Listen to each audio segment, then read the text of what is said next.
ಮಾಡ್ಕೊಂಡು ಬಂದಿದ್ದಾರೆ. ಇನ್ ಮುಂದೆ ನಾವು ಇಲ್ಲಿ ನಮ್ಮ ಚೀಫ್ ಮಿನಿಸ್ಟರ್ ಡೆಲ್ಲಿನ ಒಳಗೆ ಜೈಲ್ನಲ್ಲಿ ಹಾಕಿರೋದು ನೋಡಿದ್ದೀರಾ?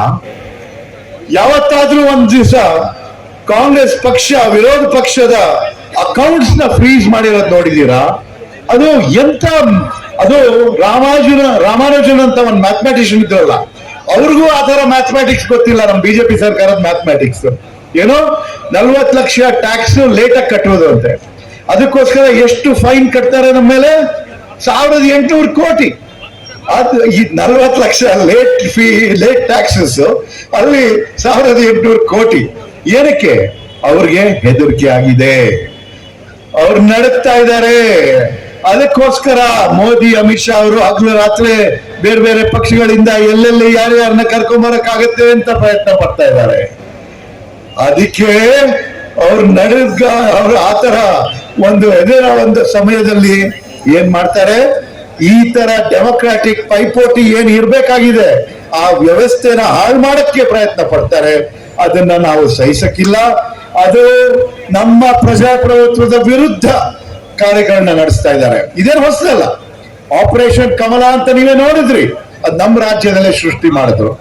ಆಪರೇಷನ್ ಕಮಲ, ಚಾಣಕ್ಯ ನೀತಿ ಅಂತ ಏನ್ ಮಾತಾಡ್ತಾರೆ, ಅದೇನದು? Anti democratic action. ಅದು ಯಾವ ಸರ್ಕಾರ ರಚಿಸಿದ್ದಾರೆ, ಜನರ ಬೆಂಬಲದಿಂದ ಜನ MLAs ನ ಕೊಂಡ್ಕೊಂಡು ಅವ್ರನ್ನ ಬೆದರಿಸಿ ಆ ಸರ್ಕಾರ ಬೀಳ್ಸ ಕಾರ್ಯಕ್ರಮನ ಮಾಡೋರು ಬಿಜೆಪಿ ಅವರು. ಅದನ್ನ ನೀವೆಲ್ಲ ಜ್ಞಾಪಕ ಇಟ್ಕೋಬೇಕು. ನಮ್ಮ ಪ್ರಜಾಪ್ರಭುತ್ವ ಹಾಳು ಮಾಡಿ ಈ ಒಂದು ಆಪರೇಷನ್ ಕಮಲ ಅಂತ ಪ್ರತಿ ರಾಜ್ಯದಲ್ಲೂ ತಂದು ED, IT, CBI ಅಂತ ಸ್ವಾತಂತ್ರ್ಯ ಇರುವಂತ ಸಂಸ್ಥೆಗಳನ್ನ ದುರುಪಯೋಗ ಮಾಡಿ ನಮ್ಮ ವಿರೋಧ ಪಕ್ಷದ ನಾಯಕಗಳ ಮೇಲೆ ದಾಳಿ ಮಾಡ್ತಾರೆ. ಯಾರಾದ್ರೂ ಹೆದರ್ಕೊಂಡು ಬಿಜೆಪಿ ಸೇರ್ಬಿಟ್ರೆ ಅಲ್ಲೇ ಗಂಗಾ ಸ್ನಾನ ಆಗೋಗ್ಬಿಡುತ್ತೆ, ಅಲ್ಲೇ ವಾಷಿಂಗ್ ಮೆಷಿನ್ ಕೆಲಸ ಆಗೋಗ್ಬಿಡುತ್ತೆ. ಅವ್ರ ಮೇಲೆ ಕೇಸು ಬಿದ್ದೋಯ್ತು, ಇನ್ನೇನೋ ಇರೋದಿಲ್ಲ. ಆ ಸಂದರ್ಭದಲ್ಲಿ ನಿಮ್ಗೊಂದು ಕತೆ ಹೇಳಬೇಕು. ಇತ್ತೀಚೆಗೆ ನಾನು ಒಂದು ಪ್ರೆಸ್ ಕಾನ್ಫರೆನ್ಸ್ ನಡೆಸಿದೆ. ನಮ್ಮ ಪ್ರತಿಸ್ಪರ್ಧೆ ಕುಮಾರಿ ಶೋಭಾ ಕರಂದ್ಲಾಜೆ ಅವ್ರ ಬಗ್ಗೆ ಸ್ವಲ್ಪ ಹೇಳಿದೆ. ಇದು ವೈಯಕ್ತಿಕವಾಗಿ ನಾನು ಹೇಳ್ತಾ ಇಲ್ಲ, ಅವರ ಟ್ರ್ಯಾಕ್ ರೆಕಾರ್ಡ್ ಬಗ್ಗೆ ಹೇಳ್ತಾ ಇದ್ದೀನಿ. 2014ನೇ ಇಸ್ವಿಯಲ್ಲಿ ಒಂದು ಇಡಿ ಒಂದು ಕೇಸ್ ಹಾಕ್ತಾರೆ, ಕಟ್ಟಾ ಸುಬ್ರಹ್ಮಣ್ಯ ನಾಯ್ಡು ಮೇಲೆ, ಶೋಭಾ ಕರಂದ್ಲಾಜೆ ಮೇಲೆ. ಆ ED ಕೇಸ್ ಇನ್ನೂ ನಡೀತಾ ಇದೆ. 44 ಕೋಟಿ ದರೋಡೆ ಮಾಡಿದ್ದಾರೆ ಶೋಭಕ್ಕ ಅಂತ ಆ ಒಂದು ಆರೋಪ ಮಾಡುತ್ತೆ ED. ಆ ED ಕೇಸ್ನ ಇನ್ನೂ ಕ್ಲೋಸ್ ಮಾಡಿಲ್ಲ. ಅಷ್ಟು ಗಂಭೀರ ಈ ಒಂದು ಆರೋಪ ಅಂತ ಜ್ಞಾಪಕ ಇಟ್ಕೊಳ್ಳಿ. ಅದಾದ್ಮೇಲೆ ಏನಾಗುತ್ತೆ, ಶೋಭಕ್ಕ ಸರ್ಕಾರದ ವಿರುದ್ಧ ಕೇಸ್ ಹಾಕ್ತಾರೆ. ಅದು ಹೈಕೋರ್ಟ್ ಅದನ್ನ ಸ್ಟೇ ಕೊಡೋದಿಲ್ಲ. ಅವಾಗ ಏನಾಗತ್ತೆ, ಮೋದಿ ಅವರು ಶೋಭಕ್ಕನ್ನ ಮಂತ್ರಿಮಂಡಲಕ್ಕೆ ಸೇರ್ಪಡಿಸ್ತಾರೆ. ಇದೇ ಮೋದಿ ಅವರು ನ ಖಾऊंगा ನ ಖಾನೆ दूंगा, ನಾನು ಸ್ವಚ್ಛ ಆದ್ಮಿ ಅಂತ ಏನ್ ಮಾತಾಡ್ತಾರೆ, ಅಲ್ಲೇ ನಿಮ್ಗೆ ಗೊತ್ತಾಗೋಯ್ತು ನೀವ್ ಮಾತಾಡೋದು ಒಂದು, ನೀವು ಮಾಡೋದಿನೊಂದು ಅಂತ. ಏಕೆಂತಂದ್ರೆ ನಿಜವಾಗ್ಲೂ ಯಾವ ಪ್ರಜಾಪ್ರಭುತ್ವದಲ್ಲಿ ED ಕೇಸ್ ಇರೋರ್ನ ಎಲ್ಲ ಕಡೆ ರಾಜೀನಾಮೆ ಮಾಡಿಸ್ತಾರೆ, ಇವ್ರನ್ನ ಸಂಪುಟ ಸಭೆಗೆ ಸೇರಿಸ್ತಾರೆ. ಅದು ಕಾನ್ಫ್ಲಿಕ್ಟ್ ಆಫ್ ಇಂಟ್ರೆಸ್ಟ್. ನಮ್ಮ ರೂಲ್ ಆಫ್ ಲಾ ಅಂತ ನಾವೇನ್ ಹೇಳ್ತೀವಿ, ಅದನ್ನ ನಾಶ ಮಾಡಂತ ಒಂದು ಕೆಲಸ ಅದು. ಏಕೆಂತಂದ್ರೆ ಒಂದ್ ಸತಿ ಮಂತ್ರಿಮಂಡಲದ ಒಂದು ಭಾಗ ಆದ್ರೆ ಎವಿಡೆನ್ಸ್ ನ ಹಾಳು ಮಾಡ್ಬೋದು, ಈ ಪ್ರೆಷರ್ ತರ್ಬೋದು ಆಫೀಸರ್ಸ್ ಮೇಲೆ. ಆ ತರ ಆದ್ರೆ ಏನಕ್ಕೆ ಇರ್ಬೇಕು ಈ ತರ ED ಈ ತರ ಒಂದು ಸಂಸ್ಥೆ ಅಂತ ನೀವು ಯೋಚನೆ ಮಾಡ್ಬೇಕು. ಆ ಕೇಸ್ ಇನ್ನೂ ಇದೆ.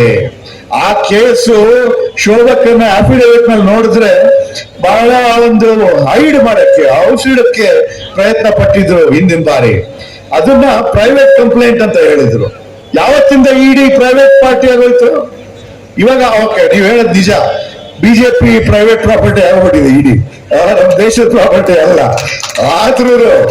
ಆದ್ರೂ ಈ ಒಂದು ಗೌರ್ಮೆಂಟ್ ಇನ್ನು ಅವ್ರ ಮೇಲೆ ಆರೋಪ ಹಾಕಿದೆ, ಆ ಆರೋಪ ಇನ್ನೂ ಇದೆ.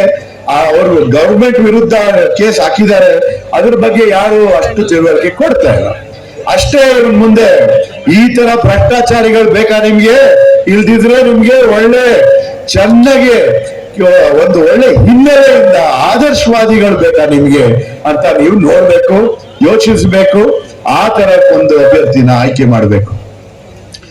ಇನ್ನ ಮುಂದೆ ನೀವು ಪ್ರಜಾಪ್ರಭುತ್ವ ಕಾಪಾಡಕ್ಕೋಸ್ಕರ ನಮ್ಮ ಕಾಂಗ್ರೆಸ್ ಪಕ್ಷಕ್ಕೆ ಶಕ್ತಿ ತುಂಬಿಸಿ, ನನ್ನ ಕೈಗೆ ಶಕ್ತಿ ತುಂಬಿಸಿ.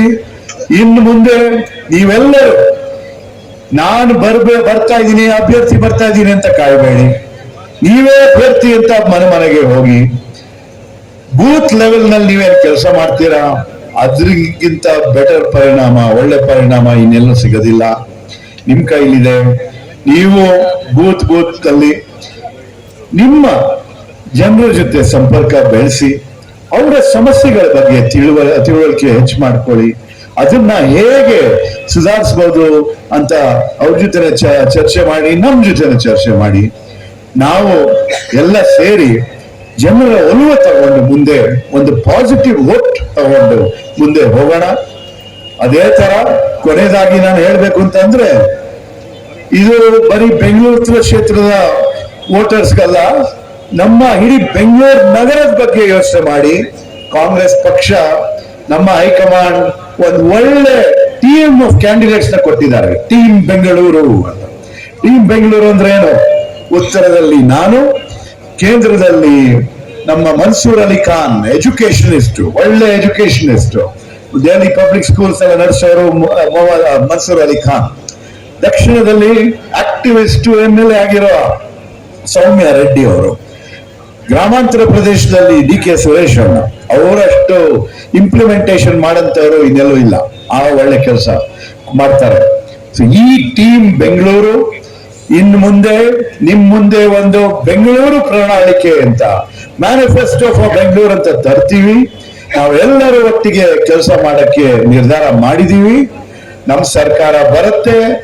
ನಾವು ಅಲ್ಲಿ ಕರ್ನಾಟಕ ರಾಜ್ಯದ ಮತ್ತು ಬೆಂಗಳೂರು ನಗರದ ಅಭಿವೃದ್ಧಿಗೋಸ್ಕರ, ಇದಕ್ಕೋಸ್ಕರ ಏನೇನ್ ಮಾಡಬೇಕು, ಸೆಂಟ್ರಲ್ ಗವರ್ಮೆಂಟ್ ಕಡೆಯಿಂದ ಏನೇನು ಫಂಡ್ಸ್ ತರಬೇಕು, ಏನೇನು ಕಾರ್ಯಕ್ರಮಗಳನ್ನ ಸೃಷ್ಟಿ ಮಾಡಿ ಇಲ್ಲಿ ಅನುಷ್ಠಾನಕ್ಕೆ ತರಬೇಕು ಅಂತ ಕೆಲಸ ಮಾಡಕ್ಕೆ ರೆಡಿಯಾಗಿದ್ದೀವಿ.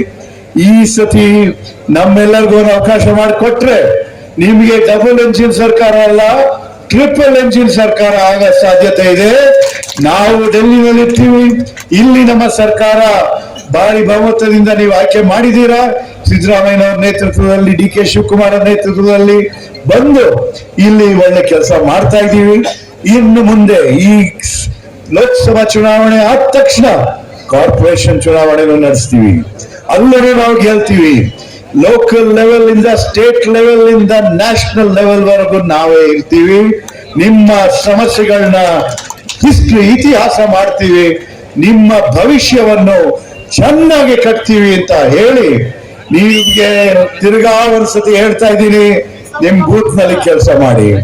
ನೀವು ಬೂತ್ ನಲ್ಲಿ ಚೆನ್ನಾಗಿ ಕೆಲಸ ಮಾಡಿ ಜನರ ಒಲವು ತಗೊಂಡ್ರೆ ನಿಜವಾಗ್ಲೂ ನಾವು ಅಲ್ಲಿಂದ ನಮ್ಮ ಕಾಂಗ್ರೆಸ್ ಪಕ್ಷದ ಫೌಂಡೇಶನ್ ಅಡಿಪಾಯ ಬೆಳ್ಕೊಂಡು ನಮ್ಮ ಗೆಲುವು ಖಚಿತ ಮಾಡ್ತೀವಿ. ಬೂತ್ ಗೆದ್ದರೆ ನಮ್ಮ ಪಕ್ಷ ಗೆದ್ದಂತೆ, ನಮ್ಮ ಪಕ್ಷ ಗೆದ್ದರೆ ನಮ್ಮ ದೇಶ ಗೆದ್ದಂತೆ ಅಂತ ನಿಮ್ಗೆಲ್ಲರಿಗೂ ಗೊತ್ತು. ಜೈ ಹಿಂದ್, ಜೈ ಕರ್ನಾಟಕ, ಜೈ ಬೆಂಗಳೂರು ಎತ್ತರ.